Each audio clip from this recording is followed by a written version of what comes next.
the secret to a happy day. Our bodies are like amazing houses.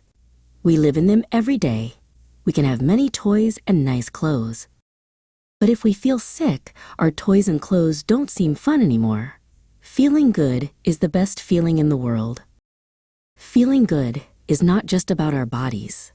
It is also about our minds. We need to feel happy inside and out. One way to feel good is to get lots of sleep.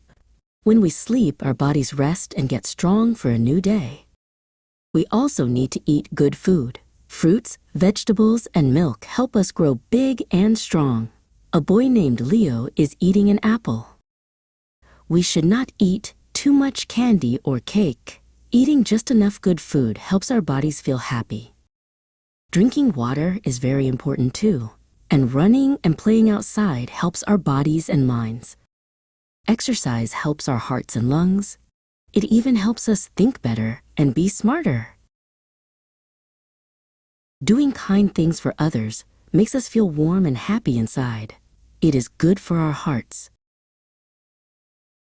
When we take care of our bodies and minds, we feel wonderful. We can have a happy day, every day.